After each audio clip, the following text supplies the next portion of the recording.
Hey guys, so we're going to be starting with the air regulations course, and this will be our first lecture. Now, before I dive into the main content, I want to talk to you guys a little bit about the subject itself. Now, air regulations is divided into two parts. You have the first part, which is on air law, and in this part, we are going to be talking about and looking at the rules and regulations, the policies and procedures that are there in aviation. The second part is on human performance, and we're going to be having a focus towards human performance in aviation. So, how does our human body work, and what are the important parts? What are the important functions that we need to know that have an effect in aviation itself? These two parts total up to our air regulations in or the air regulation syllabus in the DGCA CPL requirements. So that is what we're going to be covering. We're going to be starting with part one, and we're going to be doing part two after we complete the first part. Now, let's begin. So, our first topic is on global bodies and freedoms. We're going to be taking a look at the foundation of the rules and regulations that we do have today. What are the bodies that have been established? How did they come to be?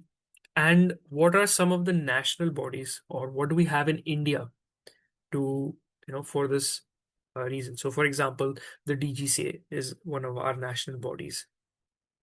So we'll take a look at all the other bodies and we'll see what is what are the some of the rules, some of the very basic foundational rules that are there.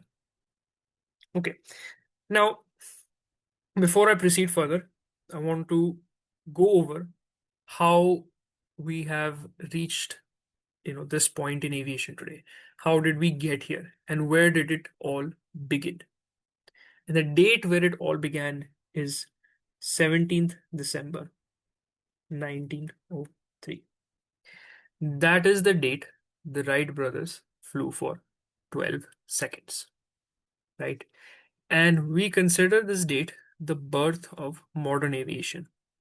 That is the date from where aviation really began, and after that it has only gone uphill. And we have seen technological advancements, we have seen so many things since that first flight in that wooden aircraft. So coming jumping a little bit forward, obviously we're going to take a look at some set of timelines that are there. So from 1903 to 1914 is going to be our first little timeline. This is post the period Wright brothers flew to 1914, which is just before the start of World War One. And during this time, aviation was merely a hobby, and you had very few pilots out there. And the few pilots that were there, they had all the freedom in the world to operate however they wanted because there were really no rules in aviation at that time. It was such a niche activity and a niche hobby that countries did not know how to deal with it. Even if they did, even if some countries had their rules, it was very basic, and it was very, let's say, unique to each country, right? Some countries may have had, some did not, or some just had a lot of things while others had barely anything. So every country had their own little thing going on. Aviation wasn't as regulated. Then 1914, World War One came. So we have our next little timeline here. That is from 1914 to 1918. During this time, we saw aviation essentially skyrocket and have a massive boom, right? Aircrafts were evolving from small scouts to long range bombers capable of crossing over multiple countries. So this happened all in the span of 4 years because war demanded this, and countries were putting all their money into innovation and technological advancements over their enemies. But after the war ended, right, in 1918, all of a sudden this money, this aircrafts, and the number of pilots that the Air Force and the Army trained were all of a sudden out of a job, or let's say did not have anything to do, and they were now basically sitting idle. So this market was essentially flooded with pilots, and it was flooded with a surplus number of aircraft. that had no usage anymore. And therefore, countries and these pilots and everybody decided, well, okay, let's put them to use. Let's put these pilots to use. Let's put their aircraft to use. And what we're going to do is we're going to start commercial flying. Okay. So post war, we started to see commercial flights start. But still, at this point, each country had their own separate rules. And if you're a pilot who's traveling domestically, that's fine, right? You are able to follow the rules set out by your country. But if you're a pilot who's trying to fly international, then you have to make sure you're abiding by your country's rules. You have to make sure you're abiding by the foreign country's rules. And sometimes that could be quite complex, and even as complex as, having to obtain two licenses just to operate an international flight. And now imagine if you're trying to fly over three countries. It only got worse and worse because the, there were no universal rules. And now questions were being raised on this exactly, that we need to come up with a universal set of rules. And thus came the Paris Convention of 1919. So a bunch of countries came together, sat in Paris, and talked about, all right, let's establish universal rules for licensing, universal rules for safety inspections, and universal rules with respect to cross-border travel. Because till this time, aviation was essentially lawless, right? So we had Paris Convention of 1919, which established the first global rules for air navigation. Okay, and in this convention itself, they also decided that we need to put an a third party, or we need to establish a regulatory body that can oversee oversee and enforce these rules that we're setting out. So not one country responsible for ensuring that everybody else is enforcing, but one sort of international body that is able to have authority and enforce the rules. And thus they established the ICAN. Okay, I'm going to abbreviate and write it as ICAN. This was the International Commission on Air Navigation. So they established International Commission on Air Navigation and the first set of global rules as well. Okay, so in this convention, they talked about a couple of things, as I said, licensing. So things like, okay, this is the commercial pilot license.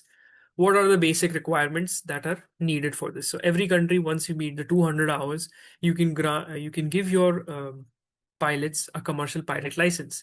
With this commercial pilot license, they can now operate and fly to XYZ countries. So the things like this they established. Cool. 1914, sorry, correction, 1990, that was the Paris Convention. Now, post the Paris Convention, things were looking fine, and any amendments, any changes that needed to be made, those were happening in that portion. And from that point, our next jump in the timeline is from 1919 to 1941, essentially. Okay. So this point is the point where, so this was the point when we saw, make a little correction here actually, not 41, 1939. And I think some of you know what I'm talking about here. What is the next major event that comes? 1939, World War II started. Okay. And this was our second boom in the aviation industry. So again, we started to see rapid advancements in aviation technology from World War II being there. Again, all of this innovation was taking place. But also, at the same time itself, we started to see some operational limitations of that Paris Convention, of the very first rules that were there. We started to see some issues with that. Okay, we let World War One, correction two, run and reached 1944, post the war. Post the war, as I said, we started to see the limitations. Notably, we know we there was a couple of things that they noticed. Initially, it was the fact that the early rules were designed around short-range propeller aircrafts, and by this time around, we were starting to see long-range and jet engines and all of those things as well. Piston engines. You were seeing that stuff. So we had an issue because technological advancements were making short range or that local travel and expanding that local travel into a long range travel as well. Then we also saw that those rules that came in the Paris Convention were quite Europe centric or Eurocentric. Okay, it had a focus more on the European market, but this time around, almost every country around the world had some aviation market emerging or doing quite well. And thus, there was a demand for a free market because we needed to you know account for all the other people that were there or the other countries as well now. And so it was decided that okay, we need to come together once more and update these set of rules that are there. And also they wanted to finally establish a strong body at the center of it all, because they realized that the ICAN was just not working out. It was quite a weak body. It did not have the authority and power that it, you know, for the time period, it was fine. But now they realized that it had to be updated. It did not, it needed to be, there needed to be a strong body at the center of civil aviation, at the end, at the center of international aviation. And thus they came to a convention in 1944, which was the Chicago Convention. Now, this Chicago Convention was held and it was signed on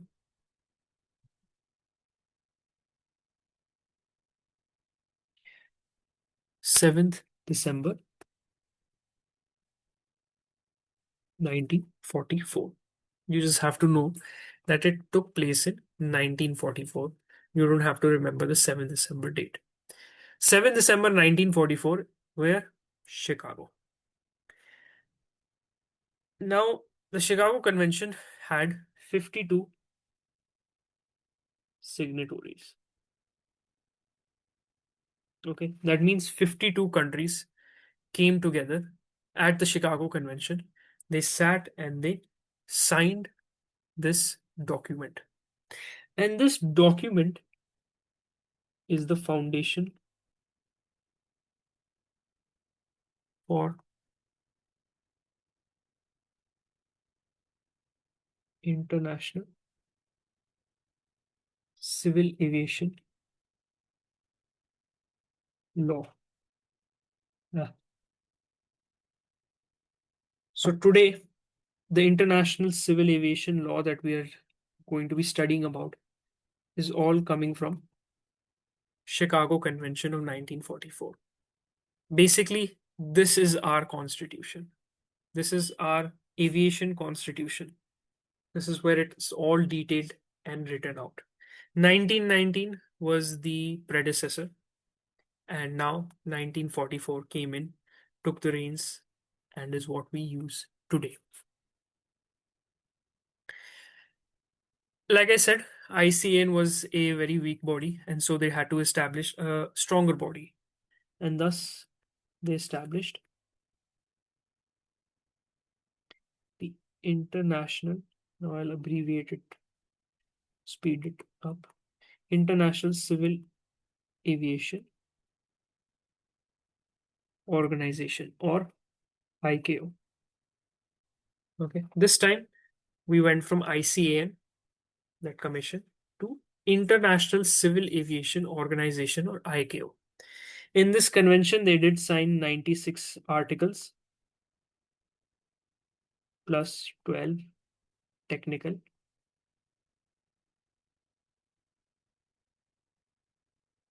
annexes. Okay. So these articles, once more, some of them were carried over from the Paris Convention, and some were new that we saw, okay, we need to cover this stuff as well now. So a couple of these articles were on, let's say, scheduled operator rights, rules of the air, nationality marks, what documents are required to be carried on board, the recognition of licenses and certifications, etc. And some articles were there that were there to establish the body, which is ICAO. So both of this, all of this together, all of the 96 articles establish these essential rules, the foundation and the body ICAO. Okay. Now, next thing is, yes, one more thing. India was also one of the signatories. All right. So one of the 52 signatories that were there, the original signatories, India was also one of them. At the time, India was again under British rule. So it was, we were represented as British India over there and not as India. Now, as it is a constitution, you have to also know that today how many countries are following the Chicago Convention. Because originally it was 52 countries. Now there are 193 states or countries. Okay. These documents, these regulations, and everything we study about is going to refer to countries as states. And that is just the way you have to proceed onward with that. So it's not your provinces or your territories or your actual states. It is rather talking about the country. So it can be called a contracting state or a state or a member in that sense. So today there's 193 states that have signed the Chicago Convention as well. That is mostly everybody. Now, next, we need to look at what are some of the core objectives that the Chicago Convention aimed to achieve and was able to achieve essentially. Let's remove this. 4 objectives. Okay, there were 4 objectives. The first was sovereignty. Now, what exactly is sovereignty? Sovereignty says that each state has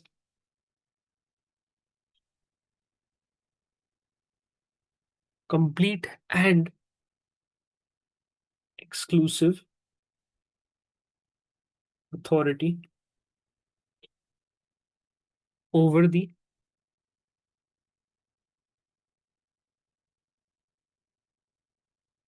airspace above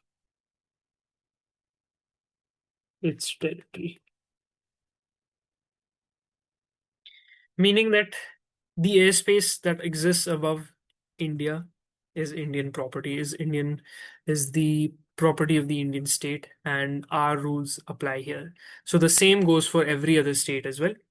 They have the complete and exclusive authority over the airspace that is above its territory, and anybody flying through that airspace must follow that country's specified rules.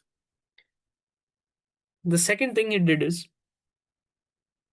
second objective was standardization.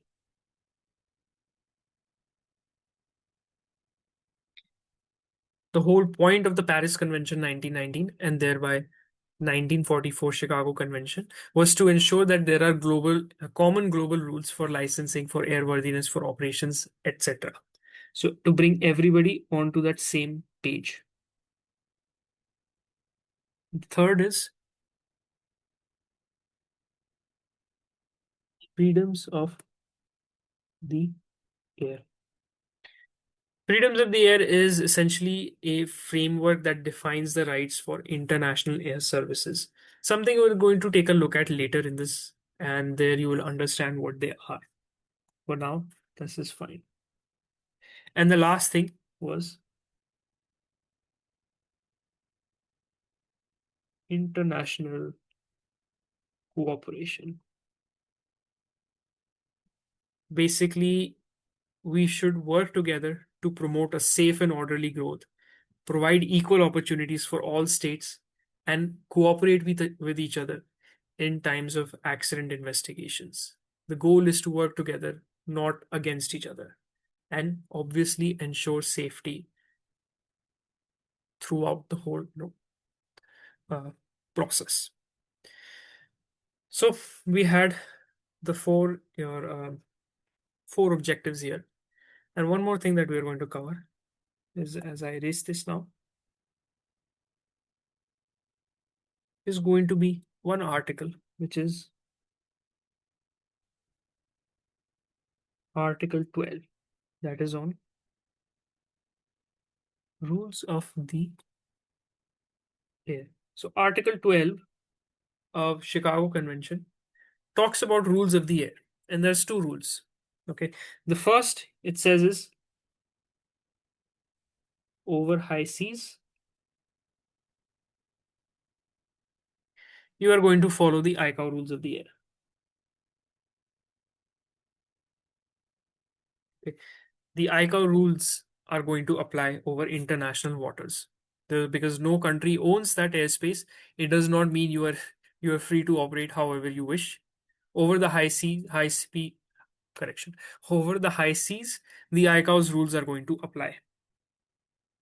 Then, what about over foreign territory?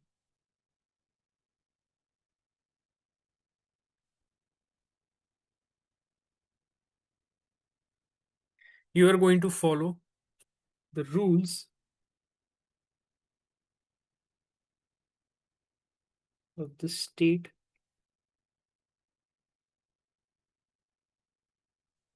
of registry subject to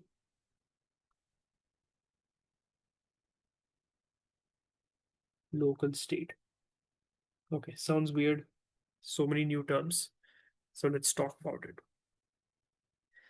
First thing it says is you are going to follow the rules of the state of registry. Now, what exactly is state of registry? Think about it as what is the country, what is the country that has registered your aircraft? Okay. For example, take an Air India flight.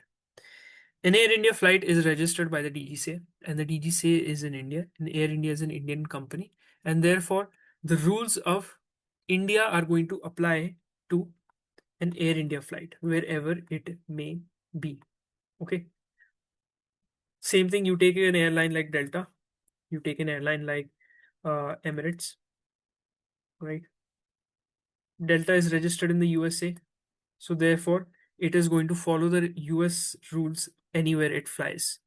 Emirates is registered in the UAE, it's going to follow the UAE's rules anywhere it flies. Okay. And over any foreign territory, it is following their country's rules. However, the second half says subject to local state. That actually changes a few things. Means that the foreign territory is the write it here is the supreme authority. Okay. So supreme authority is that state over which you are flying over or which you are landing in. Okay. Which means that now all of a sudden, if my Air India aircraft is flying from, let's say, from India to Europe, and some point over, it flies over, let's say, Germany. Okay. So this Air India aircraft flies over Germany on its way to some destination in Europe. At that particular point, the supreme authority or the highest authority whose rules you must follow are Germany's. But at the same time, you are also going to follow Indian rules because state of registry. So as long as Germany's rules do not come in conflict with your home country's rules, you are still going to follow the home country's rules. Okay. So that means if a certain regulation is allowed in Germany, but it is not allowed in India, you are still bound by Indian rules and it is still not allowed for you as an Indian carrier. But let's say the opposite is the case. You are flying over Germany, a specific rule is not allowed there, but it is allowed by the DGCA and it is allowed in India. Now, while I'm flying over the German airspace, I have to abide by that rule because supreme authority is the one whose airspace you're flying in, right? They have the final control, they are the heads. But the home country is still required to ensure that its flag carrier is not breaking rules abroad. So you are also bound by the home country's set of rules. Okay, that is what it's saying. It's like a conflict of interest thing. If you're in a conflict of interest, then you're obviously going to go with the local state first and then the state of registry.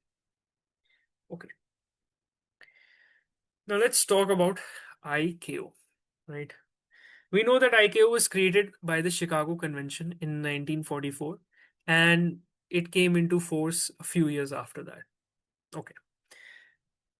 And the other thing we said was that it was quite a weak body, right? We said that the its predecessor was a weak body, and so we needed to make ICAO a stronger body with a little bit more, lot more authority than the original. And so ICAO was created as a specialized agency under, or say not under, of the United Nations. So it's a specialized agency of the United Nations. You have the headquarters in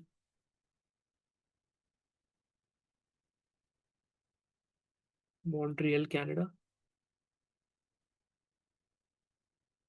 and there are today 193 members or memberships.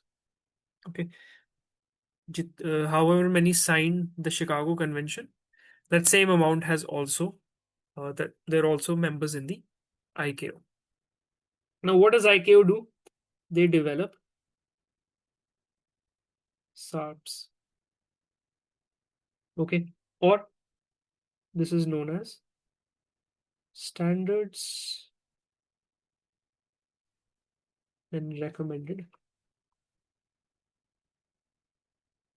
practices. Okay, standards and recommended practices to ensure that global aviation is safe, secure, efficient, and sustainable. Now, next thing we need to talk about the structure of ICAO. We just have to know a brief idea about how ICAO is structured and what is there. Again, this is just something the DGCA and the RK Bali book requires for us to know because questions are there. So we just have to know about it as well. At the top of it all, okay, you start with the United Nations, right? UN is the head, right? UN here. And under the UN comes the ICAO. Okay, under the UN comes the ICAO. Now, under the ICAO itself, I'll just remove and we'll start with the ICAO structure. At the top is the assembly. Okay, so at the very top, you have the assembly, and the assembly consists of all of the contracting states. So it has how many members? 193 members. So 193 members sit and appear in the assembly. The assembly meets every 3 years. Okay, they will come and they will meet every 3 years. And every 3 years they have a meeting. And in this meeting, they're going to review the progress and they're going to set policies and budgets for the next coming year for ICAO. So this is just every country having a say who is a part of the Chicago Convention, who is a part of civil aviation. Every country has a sort of say into what happens with the policies and budgets for the coming years. Under the assembly comes the council. Okay. Now the council has 36 members. Okay. And these 36 members are elected. You can guess how many years? Uh, every 3 years. Okay. So these 36 members are elected every 3 years by the assembly themselves. 36 members means 36 countries. So you have one representative from each country, and they're elected every 3 years by the assembly, which is a permanent governing body. So the councils has 36 guys. Now the council, after electing 36 members, is going to then elect one guy to serve as the president. Okay, we call him the president of the council. This person is the president of the council.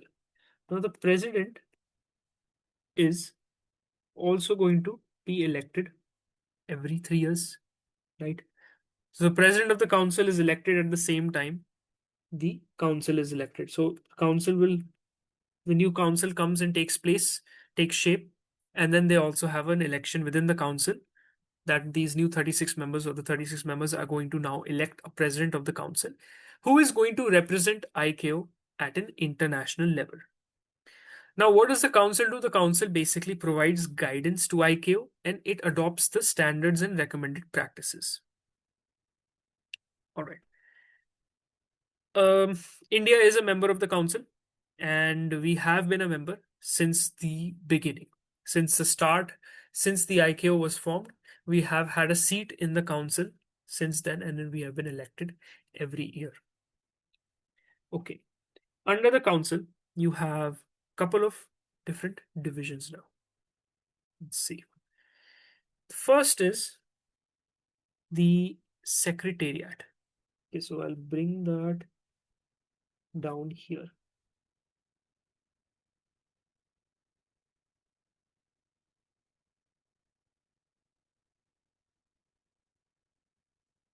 Okay, so we have the secretariat. The secretariat is headed by a guy who is we call him the Secretary General. Okay, the Secretary General is the head of the secretariat, and this department manages the day-to-day operations and the sub offices of ICAO. So that means we have about 7 regional offices and 1 sub office. Alongside the offices, the secretariat also manages a couple of these bureaus, and there are some bureaus like an air navigation bureau, an air transport bureau, technical assistant, legal bureau, administrative and services. They have their own little work and job to do, so it is separated into different departments. And the secretariat or the secretary general is responsible for managing them. Now, there are 7 regional offices and 1 sub office in a total of 9 regions. For us in Asia, the Asia region has a sub office, correction, it has an office that is in Bangkok, Thailand. So, for us, if we want to reach out to ICAO, we can reach out to their office in Bangkok. That is the one that is handling our region. Now, also under the council, you have different committees. Okay, there are different committees under the council. Each of these committees has about 9 to 15 members, and these different committees are for different reasons, for different purposes. So there's an air transport committee, there's a legal committee, there's a finance committee, there's a committee on unlawful interference. Each has their own small little portion of air navigation altogether that it is responsible for, research and development within. And finally, under the council, we also have, write this first and then go, the Air Navigation Commission, or ANC. Okay. So this is the third thing under the council that we need to know about. Air Navigation Commission is going to be ran by, what is this? I wanted to change the color. access point. Okay. We are going to have about 19 members here. Okay. Instead of doing this, let me just put it as a bullet point and slide it up here. So there are 19 members within the Air Navigation Commission, and the Air Navigation Commission is responsible for developing and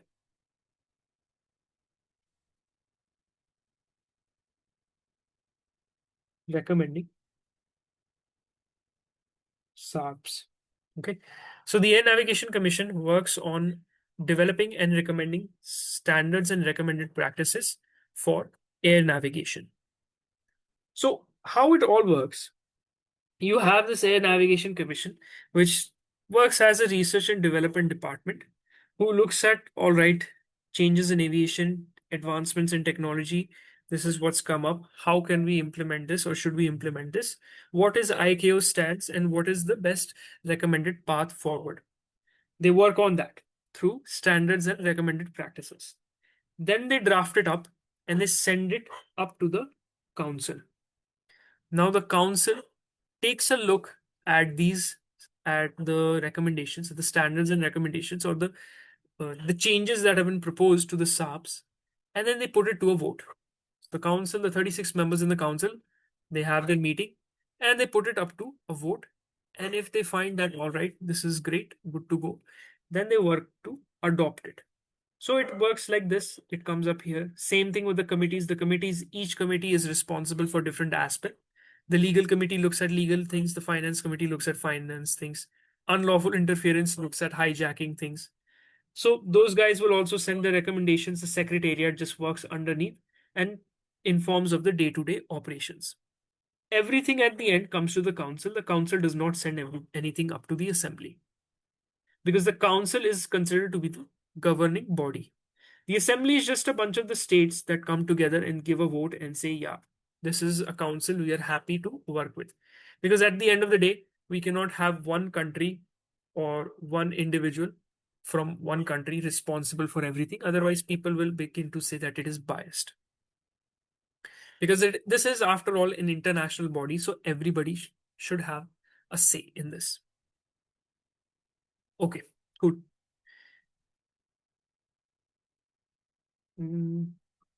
This section only. What I'm going to do is let's come back and we'll erase this here and we'll talk about the publications. So, what does ICAO publish? What are the different documents that I can expect from ICAO to come out with? The different publications. We talked about one already.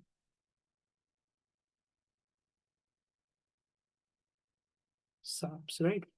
Standards and I won't type this. I'm not going to write it out for the sake of time. SARPs, standards and recommended practices. That is one of the document. Now, these standards and recommended documents, right, or the recommended practices, I mean, they are contained in something known as annexes.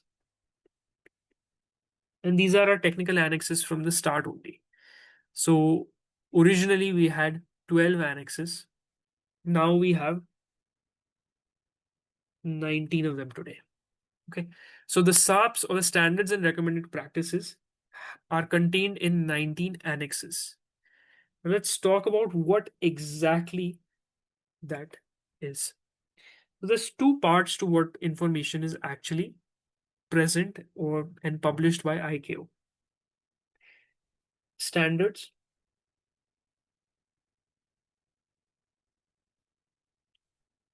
and recommended practices. Right?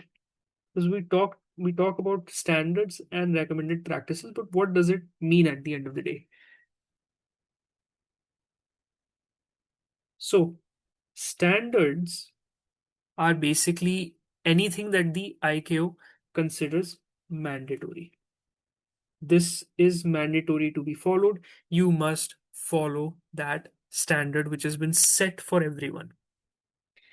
Recommended practices is something that the ICAO considers desirable for you. They would like that you follow this. Again, the research and development team has come forth with this, and they recommend that you follow this particular suggestion, particular advice, but it is not mandated. You are not required to follow it. Now, for countries, for us, for states, there is a another thing. That is that what if I do not want to follow a standard? If I have a difference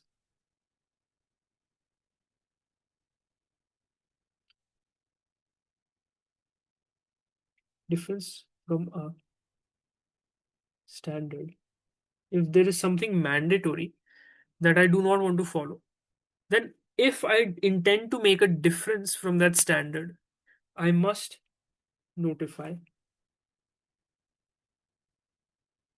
ICAO, must be notified to ICAO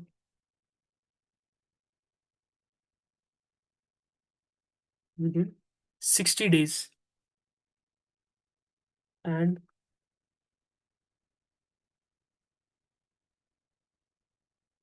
published in state law. 60 days is the important part here. If you have or if you intend to make a difference or not follow a particular standard that has been set, then you have to notify ICAO within 60 days of that standard being released. And within that 60 days period, when you notify ICAO, they again take it up to a vote with the council and they debate and they come to a conclusion whether or not to grant you that difference. Okay. If they allow you to have that difference, great. You can publish that in your state's national rule book and work with it. The second thing is that, yeah, okay, now we'll come to that later. So SARPs annexes, total of 19 today. Standards are mandatory in nature. Recommended practices are considered to be desirable. Any difference from a standard has to be notified within 60 days. First document. The next document is PANs. Not your frying pans, but procedures for air navigation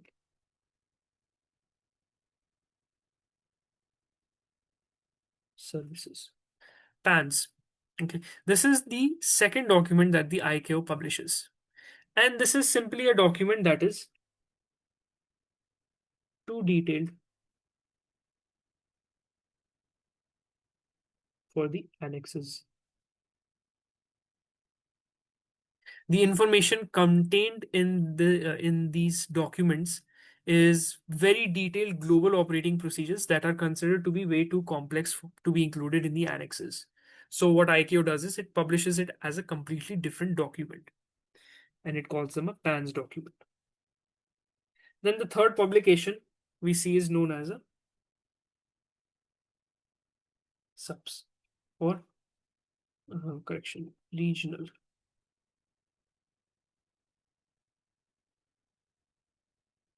supplementary procedures.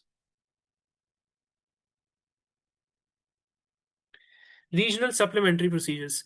Now, regional supplementary procedures ties back into the SARPs, which was the ICAO difference to be notified within 60 days, right? Because when you're notifying ICAO and you're telling them that, hey, I would like to not follow this, I have something else I want to do instead. It goes to the council for approval, the council approves, and then the council also puts that information into a document known as the regional supplementary procedure. Okay, and it this document includes the list of all the different procedures followed by countries within a particular region, okay, or region specific procedures that have been approved. So whenever your country says I'm not following this, ICAO says sure, you will let you, you don't have to follow this. Then they will ask you to obviously publish that difference in your state's own regulation book, and they'll also keep a guide on their end, a document on their end, which includes all of the differences from the ICAO's or the ICAO specified standards. Okay, it just makes it easier for the dispatch team to sort of go through one document rather than digging through various countries' national regulations, trying to figure out what is different here that I need to ensure that the aircraft I send or the aircraft follows that rules. Okay, so it's merely for convenience there. Then you have circulars. Okay, circulars are essentially any specialized information on specific topics that did not qualify for annex, that did not qualify for PANs, and do not qualify for SARPs. And finally, you have technical manuals. Okay, technical manuals are, I mean, the name itself says it's a manual, right? And that is what it is. They're basically guidance documents and information documents on how to implement certain rules that are found in the annexes. So they just tell you how to implement rules. For example, the MPL license rules. The license itself is established in one of the technical annexes as part of the SARPs, but there is a guide or there's a technical manual that has been separately made that talks about how you can implement that rule. What are some things that you can do, right? Which talks about, okay, this is the hours procedure, this is how we want you to take them to a class D simulator, do this hours, do this many hours, then what are the stages, stage 1, stage 2, stage 3, stage 4. For example, that is that MPL program thing. Okay, so that is ICAO. This is, these are the documents that they publish. And now let's take a look at the annexes. Okay, there are 19 annexes that we have to learn about. We need to know, you need to know what each annex is, what it does, just have a brief idea about that, and which annex number belongs to which, what is the name for each annex, right? More or less what I'm trying to say is that you should know annex 1 through 19 off the top of your head. So if I asked you what is annex number 7, you should know that it is nationality and registration marks, and vice versa. If I asked you which annex number is units of measurement, you should know that it is annex 5. So you have to know it like that. And what we're going to do is we're going to go over each and every one of them. I'll tell you a bit about what is there, and we're also going to look at some absurd correlation that can help us to memorize this. Now, you are free to figure out your own correlation or figure out anything, any absurd way to memorize this. Whatever works for you, whatever sticks to your brain, use that. I'm just going to share with you something that I have found that is nice or convenient in this case, that has worked for me. So let's start with the first one, personnel licensing. This annex is talking about standards for licensing of flight crews, ATCs, engineers, maintenance staff, ground staff, anybody working in the aviation industry. What are the minimum requirements for the licenses? Right? For us, what is that? Clearing our exams, being of this particular age, having your class 1 medical done, right? Having the particular number of flight hours. Everything is included in annex number 1. What's a nice way for me to remember this? When you're trying to become a pilot, what is the first thing you need to do? If you want to become a pilot, the first thing you need to do is get a license, right? First, get a license, right? Without a license, you cannot fly. Without a license, you cannot drive a car. So, first of all, get a bloody license. Then only you can become a pilot. So, annex number 1, first. Annex number 2 is on rules of the air. Okay, now this rules of the air is not the same thing as article number 12 that we looked at in Chicago Convention. That rule of the air only defined two things. What is there over high seas? Whose rules are you following? when you're over a foreign territory.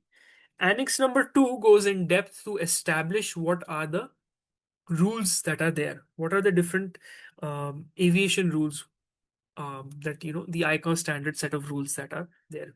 And one of the way that I like to memorize this is by two things. Knowing that there are two sort of flying rules that exist. Okay, there are two global flight rules. One is visual flight rules, and one is instrument flight rules. Okay, visual flight rules, the name itself says that you are going to be flying by visual references, which means that you are flying an aircraft looking outside, looking at the terrain, looking at the horizon. Whereas in instrument flying rules, you are you are flying by looking inside the aircraft. You're looking at the instruments that are in front of you and not by the visual means itself. So you're proficient with flying with the use of instruments. These are the two global flying rules. There are no other rules that exist beside them. So when I talk about the rules of the air, in the air, how many rules exist? Two, right? So I can say that there are two rules, VFR and IFR, right? So two rules. How many rules of the air are there? Two of them, VFR and IFR. Hence, annex number 2. Next, you have meteorological services for international air navigation. So what are the weather services and reports that are there in aviation? For this one, we have a way of, right? See, you have meteorology, right? Meteorology exam is there. Now, we like to abbreviate it.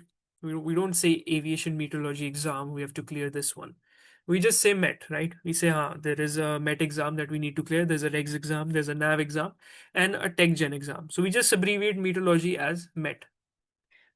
How many letters are there in MET? Three, right? Three letters in MET, therefore annex number 3. Come to annex number 4, aeronautical charts. So what are your navigation charts? What are your flight planning charts? If you ever open up a chart, there is going to be a little compass rose on that chart. And a compass rose has cardinal points on it, right? How do you know the chart is this way up, right? If you open up Google Maps, right, there is that compass rose on the side that orients it to north. So how many cardinal points exist? Four, right? North, east, south, and west. Four cardinal points found on a chart. Therefore, aeronautical charts. Annex 5, units of measurement. So we're looking at what are the SI units in aviation. We use feet, we use meters, we use miles. We use nautical miles here. We also have meters in use. I think I just said that. And we also have Celsius, Fahrenheit, Kelvin, all of these things that are used in aviation for measurement. And now, how do we memorize this one? We have to go back to a very old and traditional navigation computer that was used, known as a CRP 5. Today we have a digital one, CX3. It does all of the calculations that we need to, even calculating from different units of measurement to different SI units. It can all be done through CX3. Back in the day, you had a very old school dial that you had to use, known as a CRP5, which would do the same thing that the CX3 does today. So you can memorize it as that. CRP5 was an old navigation computer. What do you do with a navigation computer? You use it for units of measurement to convert between units of measurement. Annex number 6 is operations of an aircraft. So standards for safe operation of commercial, general aviation, and helicopters. Now 6 ke liye, what do? I take a look at Indigo, and I take a look at Indigo's operations team. Right, they're responsible for annex number 6. They want to make sure that the aircrafts are operating correctly. So the the Indigo Ops, right? The Indigo Ops team can be abbreviated as 6E Ops, right? I call them 6E Ops. So 6 for operations of the aircraft or Indigo operations. Annex number 7 is nationality and registration mark. Essentially, unique identity for each aircraft worldwide. Same thing as your license plate, it's unique to your aircraft. We'll take a look at how the aircrafts themselves are unique in nature. So that is annex number 7. Now, how can you memorize this one? What is Dhoni's jersey number? 7. Right? Dhoni wears jersey number 7. And Dhoni is a national icon, right? Dhoni is a national icon and he wears number 7. So annex number 7 is aircraft nationality and registration marks. Let's come down to annex number 8, airworthiness of aircraft. Design, certification, and how do you continue airworthiness standards, right? So we're looking at maintenance programs. Who is there? Who are the people that are responsible for maintenance of an aircraft? Right? Engineers, right? And specifically aircraft maintenance engineers, AMEs, right? They're the guys who are ensuring that our aircrafts are, properly maintained and serviced on time. But to become an engineer, you have to study, you have to get yourself an AME degree or any other engineering degree. And how many semesters does it take to become an AME or to become an engineer? 8 semesters, right? It takes you 8 semesters to become an engineer or an AME. So 8 semesters to become an engineer, and an engineer ensures the airworthiness of my aircraft. Number 9, you have facilitation. Facilitation just deals with the clearance of passengers, crew, cargo, and mail across the borders. Now, there's a saying. The saying is that one should always dine by 9. One should always dine by 9. If there's no food at home today, where am I going to go out to dine? I'll go out to a facility. I'll go out to a restaurant, to a hotel, and I'll have my food there. And that place, that restaurant, is considered a facility where I'm receiving a service that is food. So, facilitation, or one must dine by 9, and you must dine by 9 at a facility. Facilitation. Annex number 10 is on aeronautical communication. So all of your communication, navigation, your surveillance systems are going to be included here. And the way you can remember annex number 10 is with communication. So when you're trying to communicate with your friend, right, you can leave them a WhatsApp message or you can call them directly. When you're calling them, you are dialing in their phone number. How many digits does a phone number have?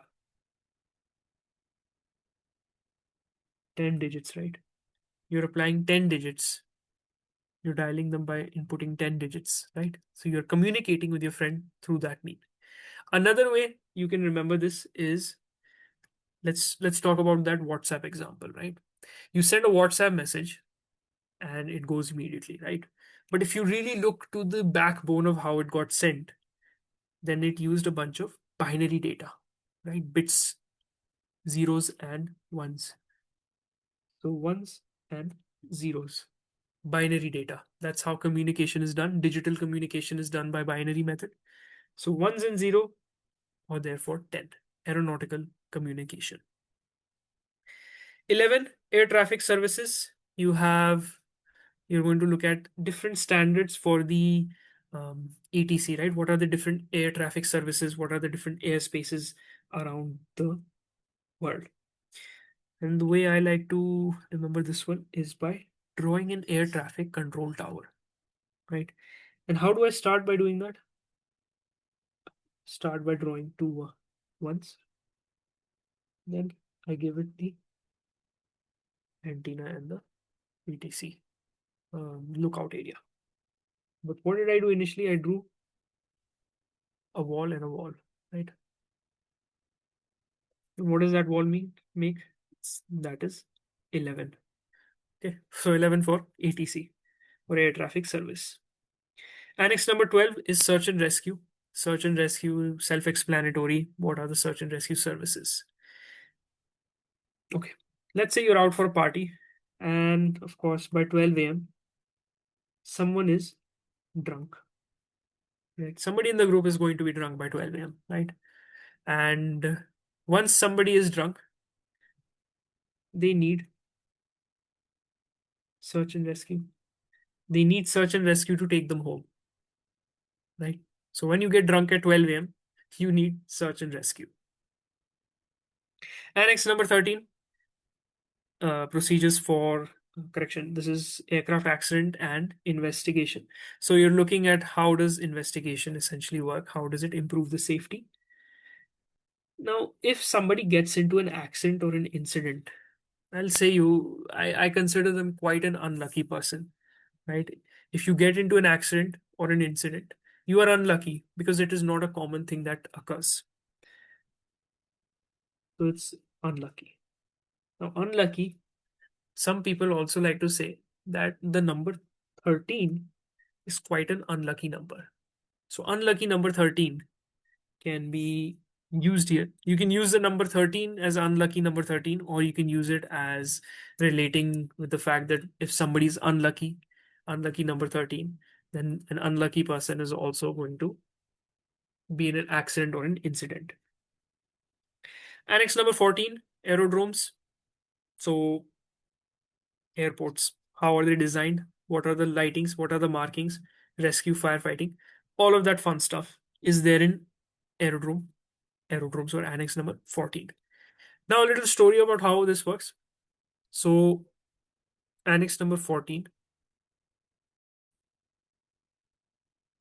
So, for annex number 14, let's do a nice little correlation. And here's one. So, the Delhi IGI airport has 4 runways. And in India, it is the only airport that has 4 runways. So, what do I like to say? I say that in India, there is only one airport that has 4 runways, right? Aerodrome is an airport. So, only one airport in India that has 4 runways, that is 14, or aerodromes. Let's come to number 15, aeronautical information services. This is going to deal with the collection and distribution of various aeronautical information. Okay. Now, I like to, I mean, everybody likes to abbreviate aeronautical information services as AIS. But AIS looks very similar to A15. So AIS or A15 kind of looks the same. So you can use that. Annex 16 is environmental protection. It is going to be standards on aircraft noise and emissions. So your noise abatement procedures and things like that. The way I remember this one is that when you have your sweet 16, then you want to become an environment activist. Right? When you turn 16, there's a part of you that wants to become an environment activist on your sweet 16. So, environmental protection. Annex number 17, measures against unlawful interference. That is what security is going to be about. Hijacking, sabotage, terrorism. How do we deal with that? So, 17, I like to say that 7 is heaven, right? 7 is heaven. And once I get to heaven, I if I want to enter heaven, I must pass through what? The gates of heaven, right? The gates are what? They're basically a security measure, right? To enter heaven, you must cross or you must pass the gates of heaven, and the gates are nothing more than a security measure. So this 7 is for 17 or security. The first 7 was Dhoni's jersey. Annex 18 is going to be safe transport of dangerous goods by air. So how do you package, handle, and transport those in safely? And when you turn 18, you become legal, right? It's that legal age, then where you've unlocked a lot of freedom, a lot of things you can do now. And when somebody turns 18, the first thing they want to do is something dangerous. What? They want to do something dangerous. The moment they turn 18, they want to do something dangerous. So Annex 18 is for dangerous goods by air.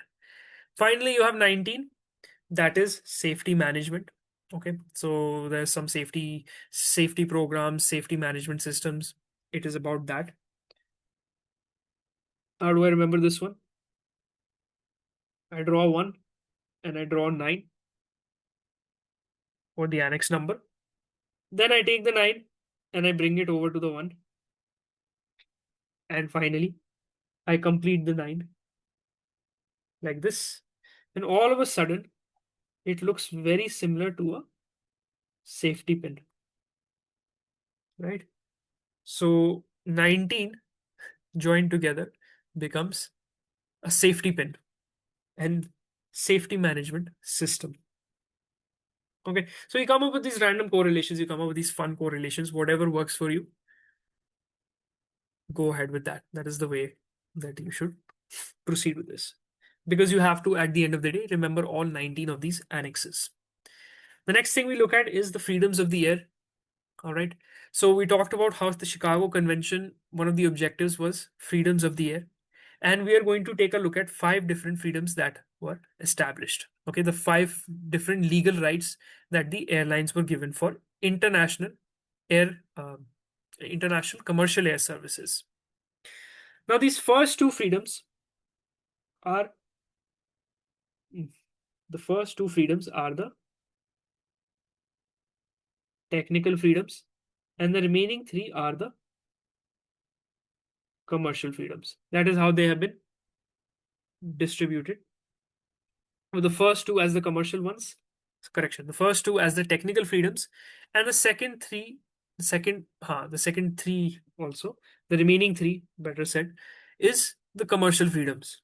So let's take a look at what each freedom is and what exactly they say. So what I'm going to do is I'll write, we'll put technical here, and we're going to put commercial here. So it is still mentioned. And then what I'm going to do is let's write exactly what each freedom is, and I'll explain it as well. So the first freedom says that you have the right to overfly another state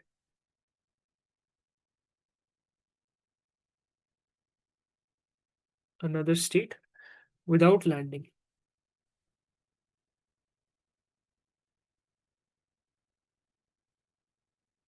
So let's get little countries, some random countries made. I will divide this here. Let's make a nice border. You have country A, country B, country C. What this says is that I'm able to take off from country A, fly over country B without landing to reach country C. Okay, that is a right that I have, and I cannot be denied that particular right. Okay. The second thing, or the second freedom, says that I have the right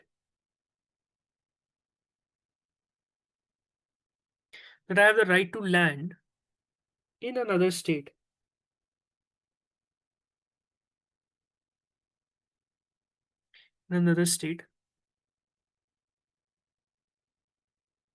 For technical or non-traffic purposes. What are technical and non-traffic purposes, right?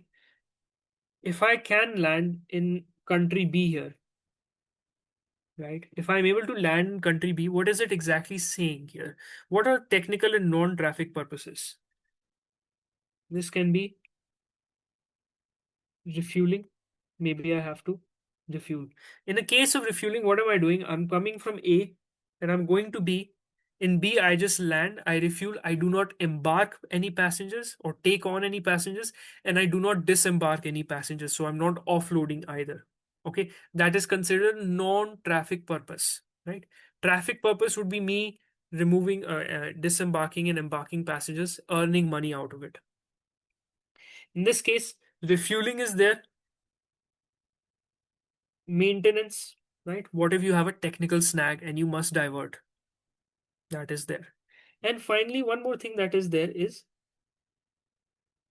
crew rest. So, in case a cargo flight is being operated, I take a halt in country B. I do not offload any cargo, but my crew who requires rest at this time, who has lapsed their FDTL hours for any reason, can can disembark and take rest, then resume the flight after.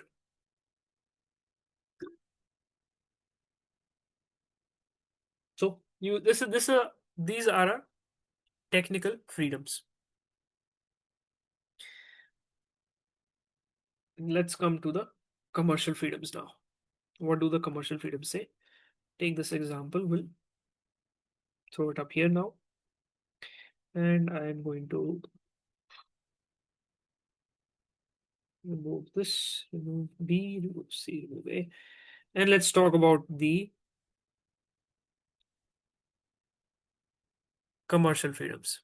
So the first or the third freedom, which is our commercial freedom, the first commercial freedom, says that one has the right to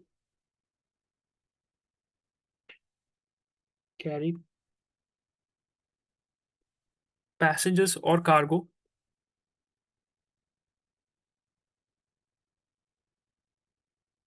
from home state to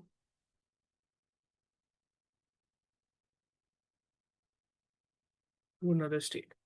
Simply said, I can take passengers from country A to country B, disembark them there, earn money. So I'm able to carry for traffic purposes. And port is essentially the same thing. So essentially the same thing. The right to carry passengers and cargo from another state to home state. So now instead of A to B, I'm doing B to A, coming back home with a bunch of passengers, ending at my home state. Okay. As I remove this, I'll come and to the fifth freedom.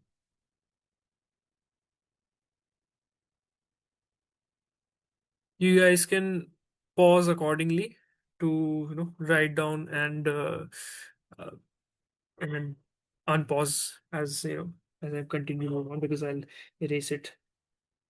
So the fifth freedom is the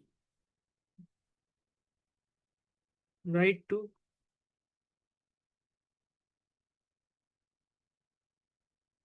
carry passengers or cargo between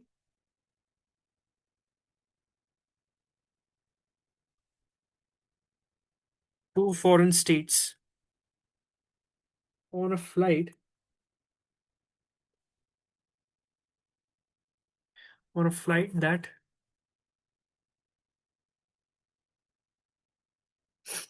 that begins or ends in airlines. Ah,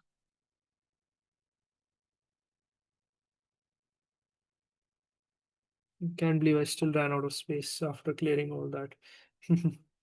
So the right to carry passengers and cargo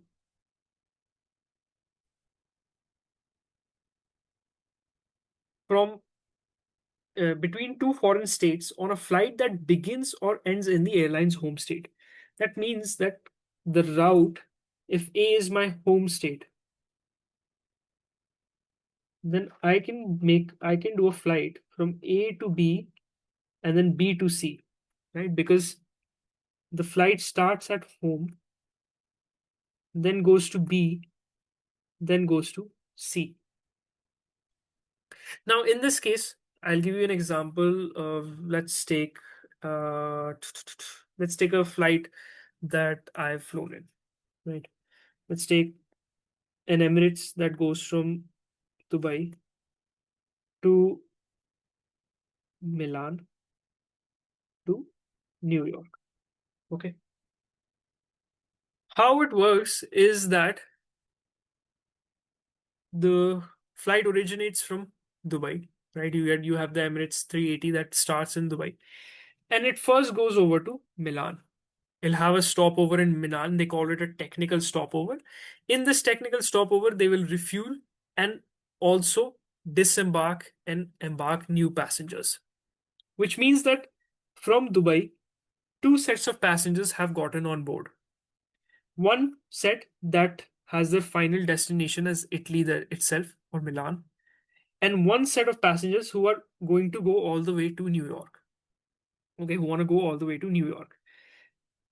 The passengers who get off in Milan, over here, the Emirates flight has the ability to pick up passengers here who have their final destination as New York. Now, from here to here, this is two foreign states, right? But since this A380, since this original flight under that flight number, whatever it may be, has a route that is taking it all the way to New York, it's still the same flight, still the same aircraft, and the PNR number, everything is the same, right?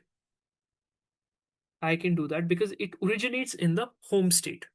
It originates in the home state, takes me all the way to New York. Vice versa, if it started in New York, went to Milan, and then finally ended up in the home country state. That is what the fifth freedom says. That is the third commercial freedom. So you have five freedoms. You have first, second, third, fourth, and fifth. Five freedoms that you have to know.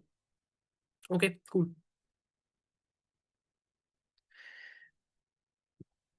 Article number 7 is on cabotage. What is cabotage? Cabotage is the of a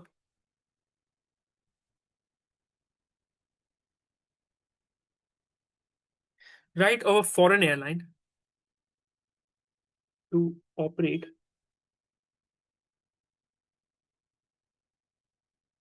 domestic flights within another country.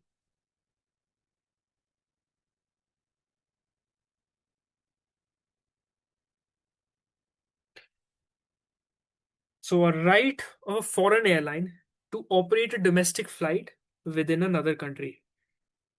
Because for an Emirates flight operating Delhi to Dubai, correction, Delhi to Mumbai. Do you see it operating Delhi to Mumbai? Do you see it operating Bangalore to Kolkata, any place? Right? You don't see a foreign airline doing that. You only see our domestic airlines. But Article number 7 does give that right. And what India has done is they've said we are not going to allow this. So India prohibits this to protect our domestic carriers. Okay, so we protect this to correction. We prohibit this to protect our domestic carriers. So cabotage is not allowed in India. Now let's take a look at some other international conventions that took place between 1919, 1944, and post 1944. Because at throughout the whole thing, we there were still changes that were made. Right? There was still bunch of changes that occurred. Aviation evolved, and so there was still need for conventions to come up and for rules and regulations to be decided. So we can say these were amendments or these were additional sets of laws that were there. So these are a bunch of international conventions, a bunch of treaties that established a legal framework for other aspects. Okay. Now, the first of the conventions that we're going to take a look at is the Warsaw Convention. Now, this happened in 1929 in Warsaw.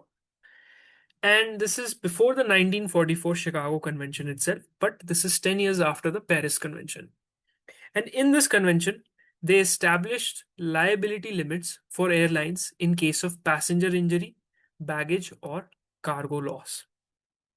Now, what that's saying is that Warsaw essentially was the foundation for the passenger compensation law. Okay. So if I just write here that this is mostly with your passenger compensation. Okay. How do we compensate, right? The again, one, the airlines need to be held liable in case they lose your baggage, in case they lose your cargo or they damage it, or in case a passenger is injured by them. So airlines are held liable and they have to compensate. Okay, so Warsaw deals with compensation for passengers. And also another thing that was there was that passengers need a ticket. So Warsaw also said that passengers need to have a ticket. So there's two things that happen. What we are really much required to know is that it was the compensation law, but also within the Warsaw Convention, they did include the need or the requirement for a passenger ticket, the ticket that we have today. What information should be on there? So you have the place and date of issue, you have the departure, the destination, any stopping place, which carrier is taking you, and a statement somewhere on the boarding pass itself, on the ticket itself, that says that the carriage or the carrier is subject to this convention, right? That you, the passenger, can claim compensation under this convention because your country or your operator is following the convention. Okay. The next convention was the Rome one in 1952. And this one established liability of aircraft operators for damage to third parties on the surface. So third parties could be a person, could be a property. That means that if little Timmy was out for a walk and he just left his house and an aircraft flying over, I don't know, had a technical snag and a part fell off and hit little Timmy's house and it damaged his house. Well, little Timmy is devastated. How is he going to have to pay for it himself? No. Rome Convention protects him. It says that the aircraft operator who was operating that aircraft, for example, Air India, Emirates, Indigo, they are liable for compensating little Timmy for the damage caused to his house. Okay. Now, the Rome Convention is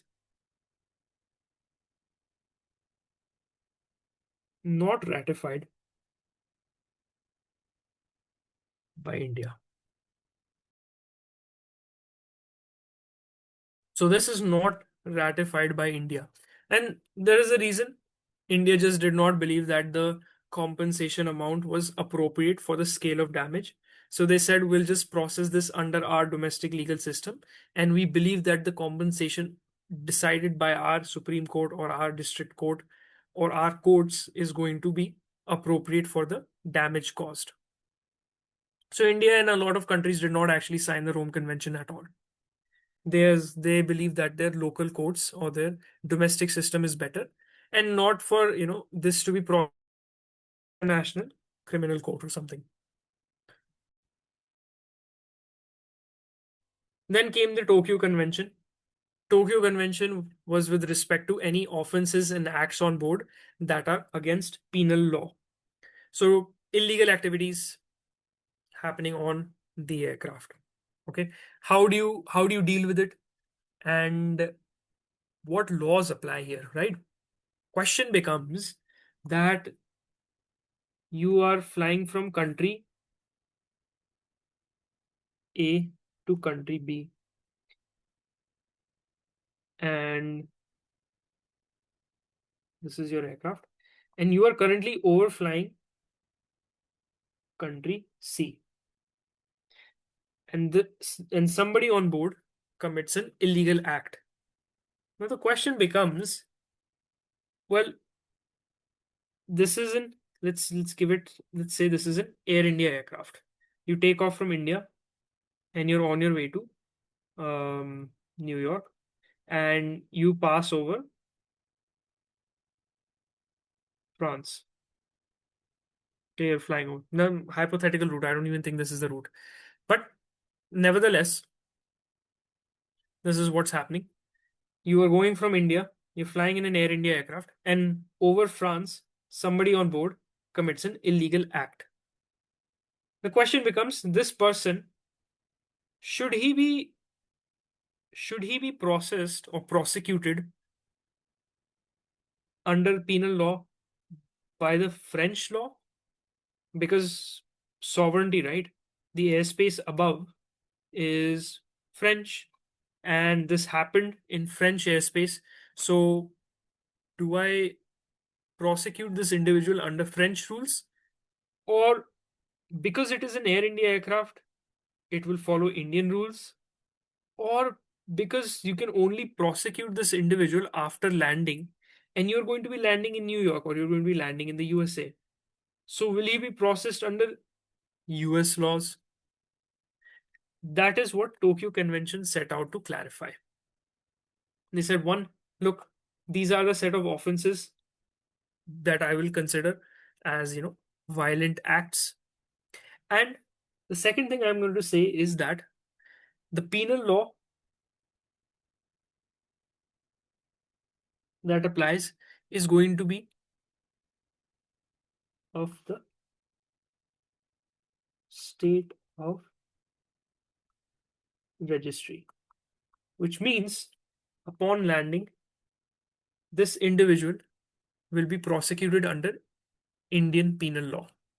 Okay, because the Air India is the Indian operator registered in India. So the Indian penal law is going to apply here. The next thing that it also included, it also said that, look, if this individual on board is being very disruptive in nature and he's bothering people or he's getting in fights, then we need to control him, right? We have to restrain him. And the law said that the commander or the PIC has the complete authority to restrain. That does not mean that the captain steps out and says, all right, show me this guy, and single-handedly tries to restrain him. That just means that the commander can give the order, because that's what a commander does, right? They give the orders.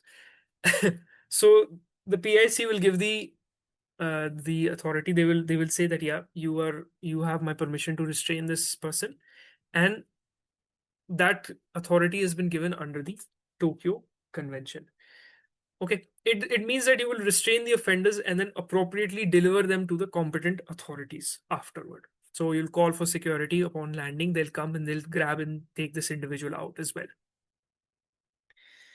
So, first three conventions are that. Let's come to the next one, Hague Convention. Now, Hague Convention 1970, this happened in a period where we see post 1960s, hijackings became a little bit too common. So again, we decided, all right, let's have a convention. Let's deal with this. And so Hague Convention defined what is considered to be an act of unlawful seizure of aircraft. What exactly is hijacking? Now, not only did it define hijacking, but it said that countries have two options. Okay, you have two options now if you have a hijacker. First option is prosecute him. Prosecute him under your country's rules and regulations, and you need to take action. You need to arrest him and prosecute him. The second option is that if you cannot prosecute him, then you get to extradite him. Give them back to us or give him to us. We will take care of him.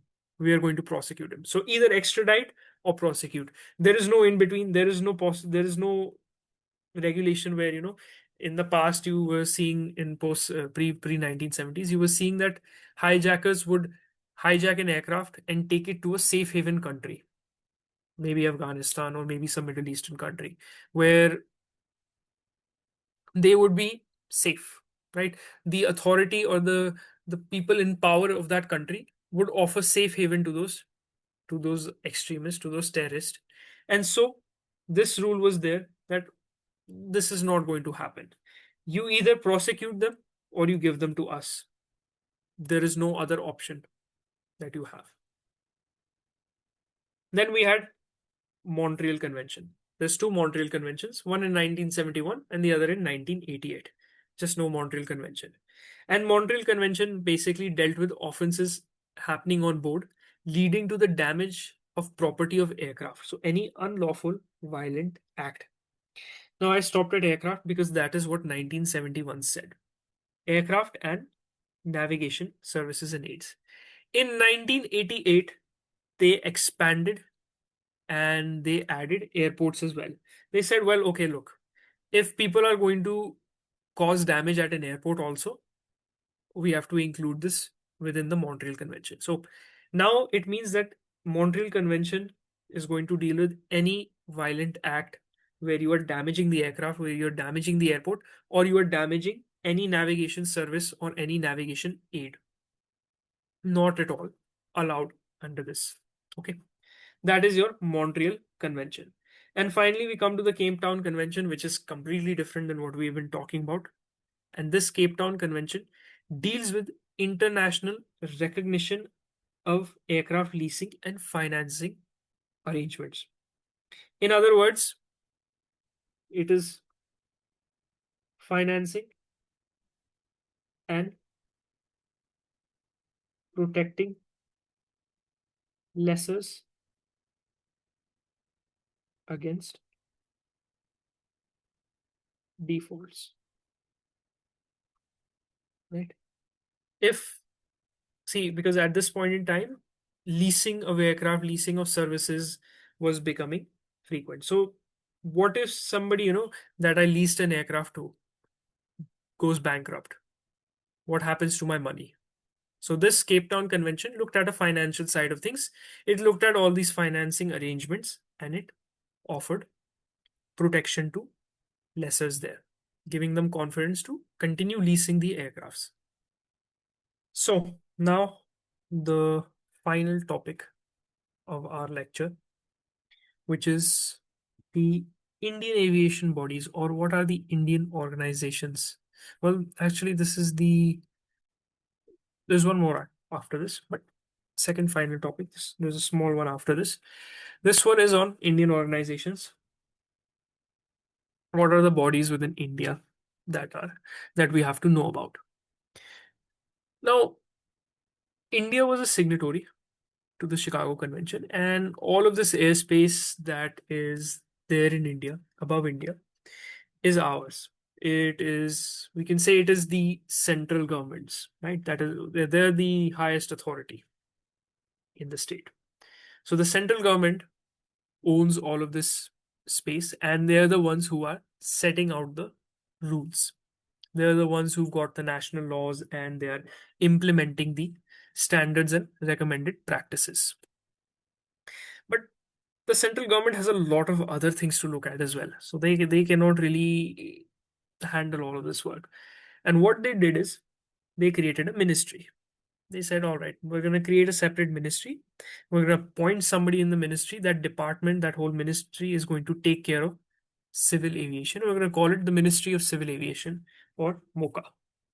So we got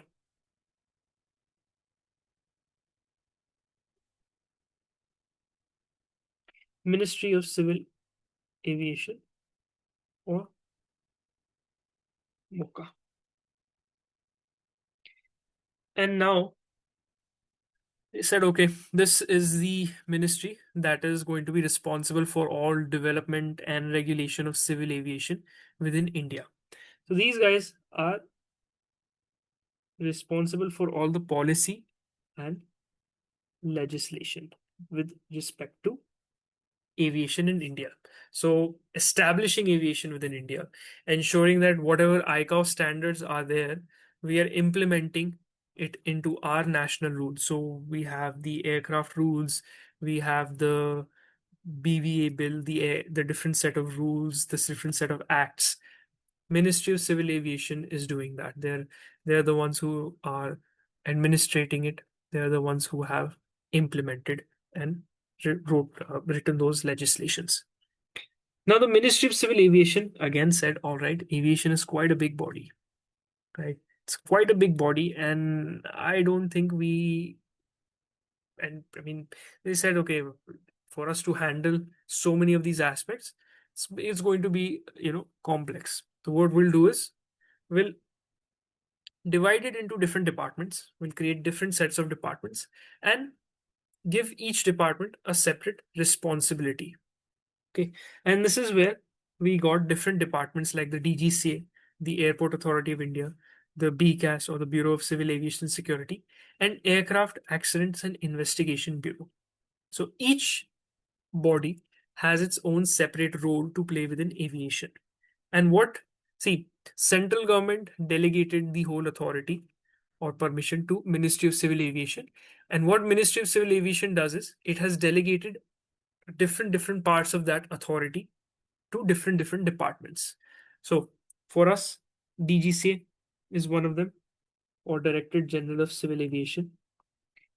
The DGCA is responsible for all of your licensing, any airworthiness, any operation approvals,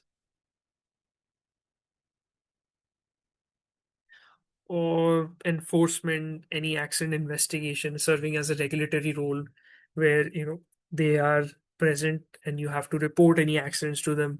Then they send it to the AIB team, and the team sends out their investigators for work. So DGCA is this is like the main body only. This is the one that we are mostly concerned with because DGCA is the one that has created and implemented the standards and recommended practices that were established by ICAO. So also implements the ICAO SARPs. How do we do that? Through our cars for civil aviation requirements.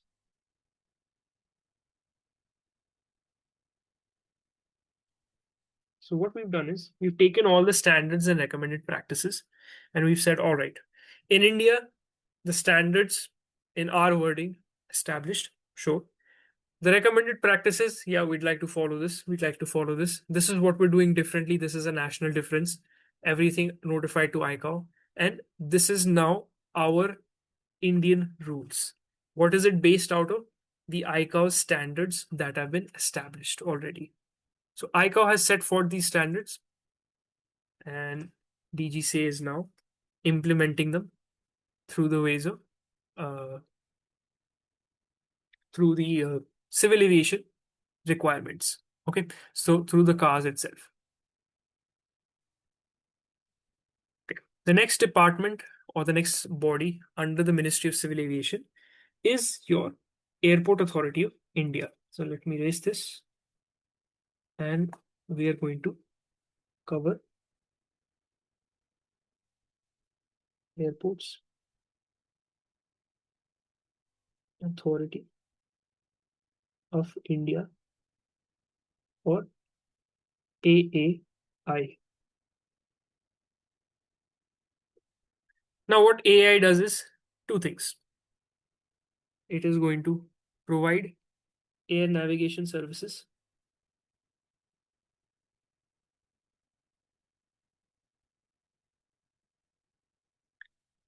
across the Indian airspace. And the second thing it does is develops and maintains airports. Okay. So it is going to provide air navigation services. Essentially, what I'm talking about here is air traffic control only, mostly that, and as well as airport infrastructure, your ATC, your aeronautical information services, providing that information. That is all under the Airport Authority of India, and they are basically doing that part of the role. So the airport infrastructure and the management part of it is under AAI. After this, we have Bureau of Civil Aviation Security,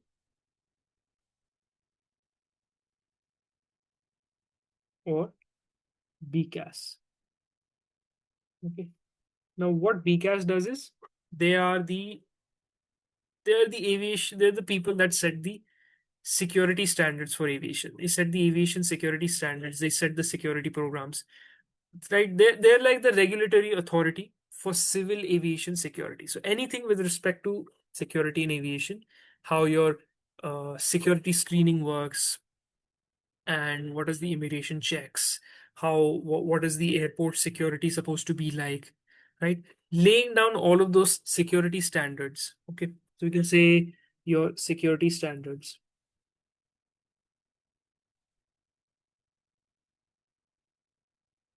at airports, for airlines, for cargo terminals, for ground handling. What are the different security standards, right? Ground handling, for example, let's say that if you are supposed, ground staff that is going on the runway itself, not the runway, on the apron, right, to unload an aircraft's cargo, they all have to be checked by, and they all have to go through a scanner. They have to be checked by, they have to have the appropriate AEP or the entry pass, right? They need all of these required documents. This is part of the security. And BCAS does a background check on each individual and approves them, approves their entry permit.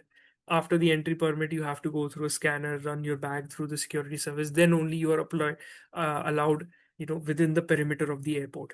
Then only you are able to go on the apron and do your duty. So all of these things are something that is specified and under the security standards put forth by BCAS. And at the same time, these guys are going to conduct audits, they're going to conduct inspections, and they're going to approve any security programs.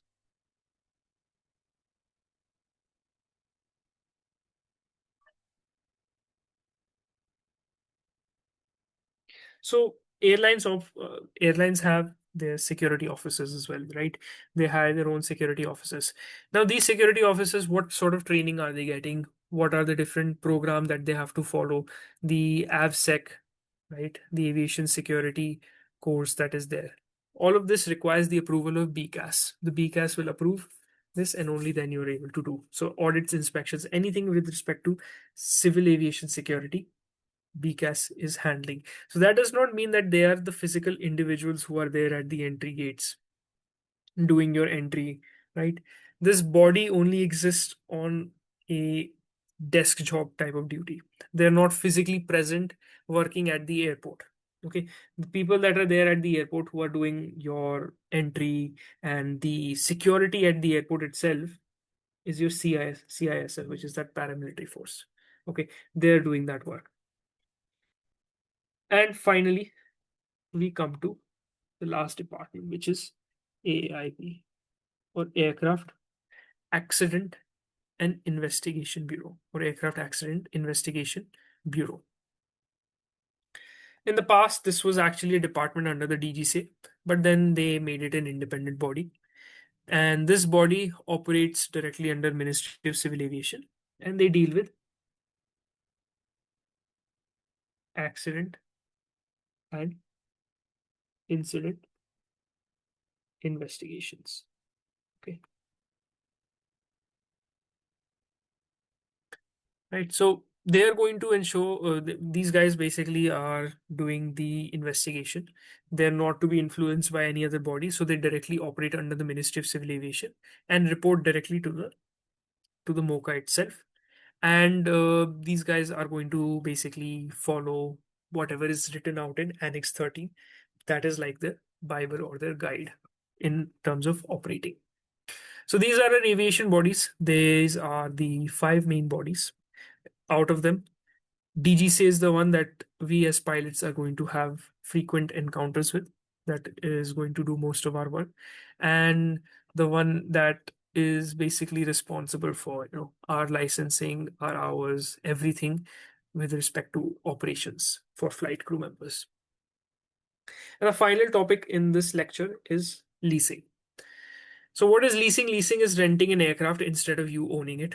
You go out, you lease a house, you rent a house, right?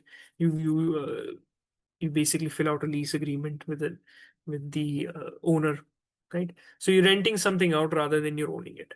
And this is a practice that many airlines, well, almost every airline really does.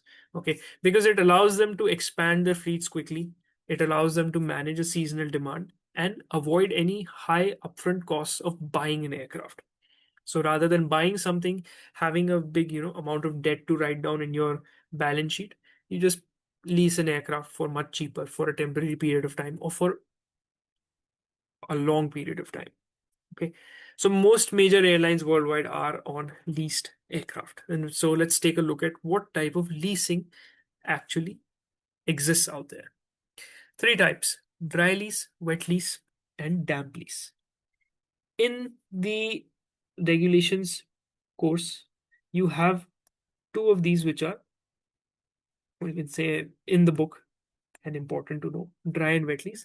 Damp lease, it exists, but for some reason I don't know why it is not specified in the book also. It is a very common sort of leasing method, and I'll tell you examples of each as well. So first of all, dry lease. What happens in this? The lessor from who you are renting is providing you the aircraft only. Okay? So the lessor provides you just the aircraft without any crew or anything. And it is operated entirely by the airline that leases the aircraft.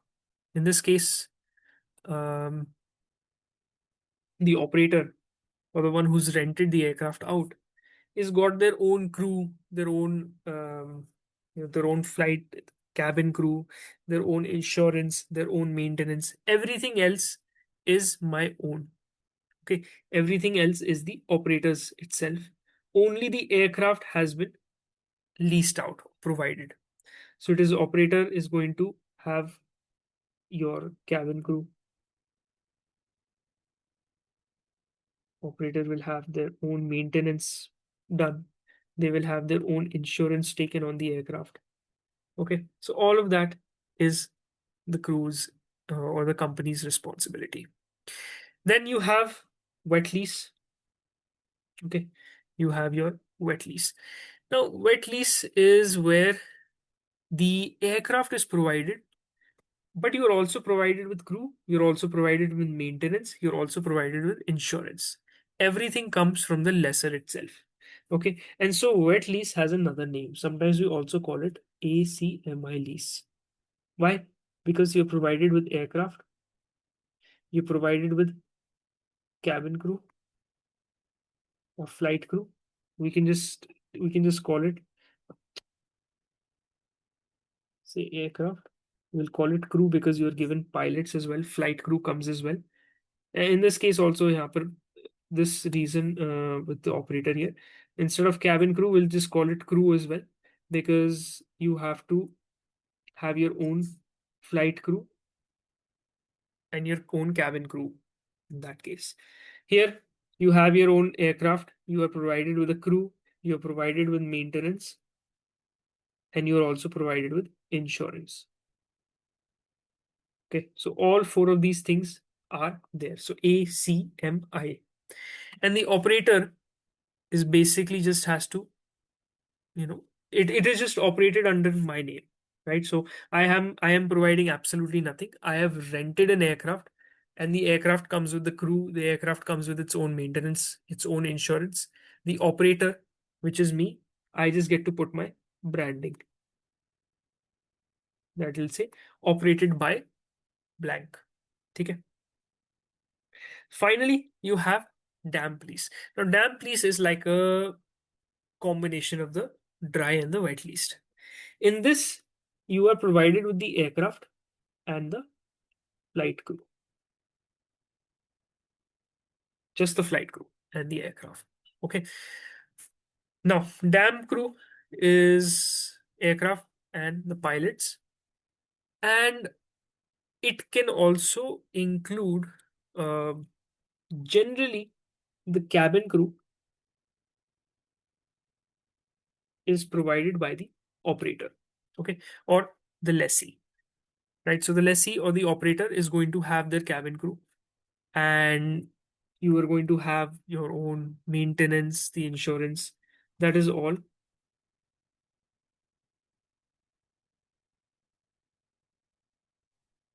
That is all the operators.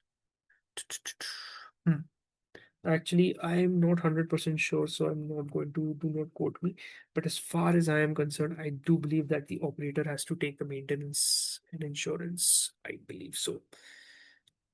Let me quickly check just to ensure I'm giving you the right info. I have just checked. It is aircraft, it is flight crew, it is maintenance plus insurance, all provided by the lessor or the renting company. Okay. The only thing that the operator has on board is their cabin crew, and the cabin crew is why it exists is so that having my own cabin crew means that I am able to provide the level of service that I usually provide on my other aircraft, right? Having my own type of cabin crew. So dam police is that.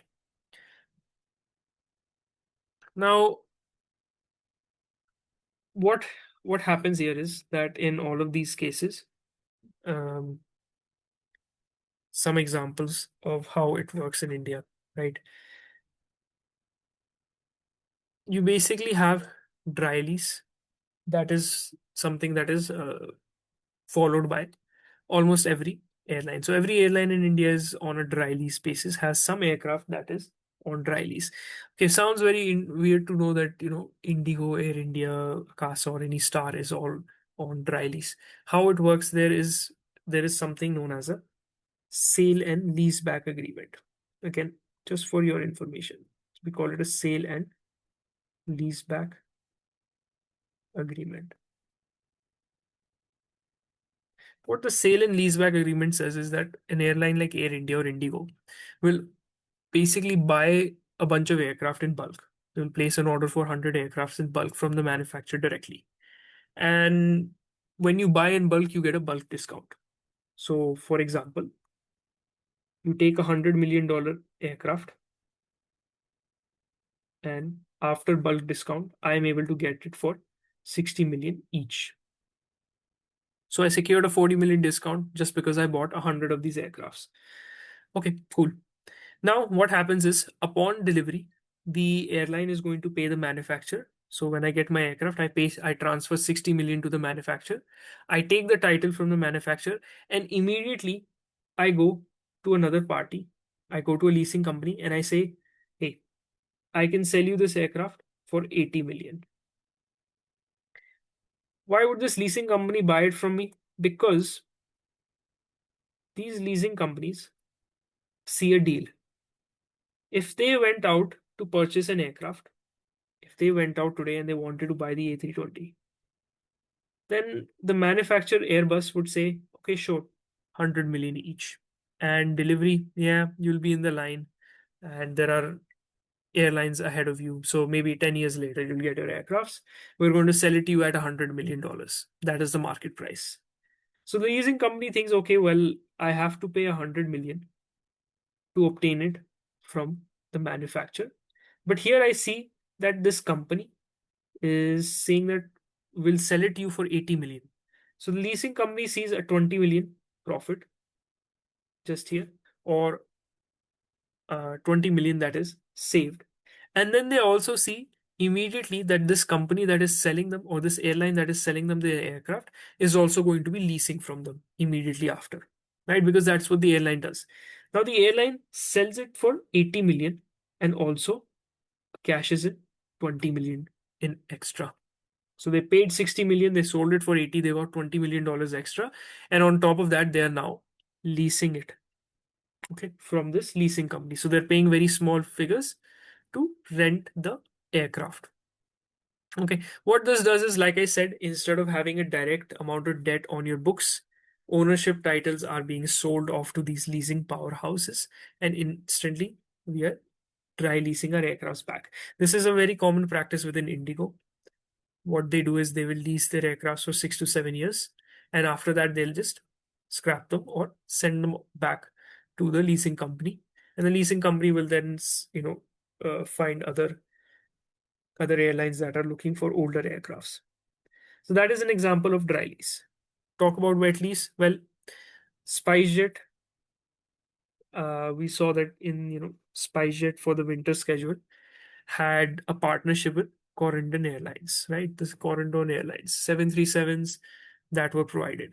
Now, the Corendon Airlines 737s, the only thing on the aircraft that it says was SpiceJet somewhere, but you could tell that the aircraft was foreign in nature because it had all foreign crew. The whole crew on it was foreign. The only thing that was Indian was branding and one more thing, one cabin crew. It is a DGCA requirement that one cabin crew should be on board for a domestic carrier. Okay. That one cabin crew on board is of a domestic carrier because an airline cannot operate with all foreign cabin crew in India. DGCA just does not allow it, which means that in the case of SpiceJet, you would have maybe all foreign crew except one, at least one, that would be Indian, that would be of SpiceJet. Okay, so Corendon was working like this. That is one way. Then comes damp lease. Damp lease, which is where aircraft and pilots are provided. Rest is all cabin crew, which is provided by the domestic carrier. For example, when Indigo leased their 787s from Norse, that was a direct example of damp because the flight crew or the pilots were Norwegian. The the crew on board the aircraft is Indian or Indigo's crew, and the aircraft is again Norwegian, so maintenance insurance was all Norwegian or provided by, covered under Norse Airways. Okay, under the Norse routes. So this is the end of the first lecture. This is the end of global bodies, freedoms, and the foundation of international civil aviation. All right, guys, that will be it. Goodbye. Have a good rest of your day.